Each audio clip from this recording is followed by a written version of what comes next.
আজকে বাচ্চাদের শেখানো হচ্ছে যে কিভাবে সময়ের পরিবর্তনের সঙ্গে সঙ্গে আমাদের প্রেপোজিশনগুলো চেঞ্জ হয়, কখন কি প্রেপোজিশন ব্যবহার করা হয়। যেমন এখানে বলা হচ্ছে যে অ্যাট আমরা ব্যবহার করি এক্স্যাক্ট টাইম বোঝানোর জন্য। গুড মর্নিং বলবো, কখন আফটারনুন, ইভিনিং। হ্যাঁ, অ্যাট কি বললাম? তাহলে অ্যাটটা কখন লিখবো? এক্স্যাক্ট টাইম বোঝানোর জন্য, ঠিক আছে? অ্যাট 9 PM, ঠিক আছে? এইবার অন কখন ব্যবহার করব আমরা? ডেজ এবং ডেটের ক্ষেত্রে, ঠিক আছে?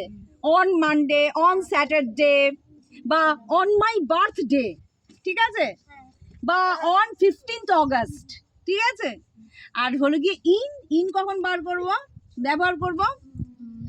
সিজন, বছর, ইয়ার, হ্যাঁ, মাস, ঠিক আছে?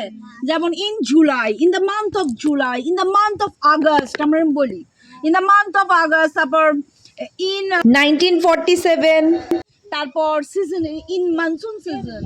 I'm going there in monsoon. I'll go there in winter season. Very good. তাহলে এবার পড়া ধরবো তোমার। আমাদের খুব কনফিউশন হয় না কখন গুড মর্নিং বলবো, কখন আফটারনুন, ইভিনিং। হ্যাঁ, তো চলো আজকে আমি তোমাদের ইংলিশে এগুলো শেখাবো। প্রথমেই বলবো ভোর, একদম সানরাইজ দিয়ে শুরু করবো। সানরাইজ মানে ভোরবেলা, সূর্য যখন উঠছে। রাইজ মানে ওঠা, উদয় হওয়া, ঠিক আছে? সেইটাকে আমরা সেই সময়টাকে আমরা বাংলায় কি বলি? ভোর। ইংলিশে কি বলি? ডন। দেখো 6 AM, সকাল 6টার সময় কি বলবো আমি? আচ্ছা, তারপর একটু বেলা গড়িয়ে গেলে আমরা কি বলি? সকাল। কি বলি? তখন আমরা 9 AM কি বলবো আমরা? এই সময়টা তখন সূর্য উঠছে মাথার উপর, একদম ভর দুপুর, কি বলি আমরা? কিন্তু 4টের পর হবে ইভিনিং। 5টার সময় কি হবে?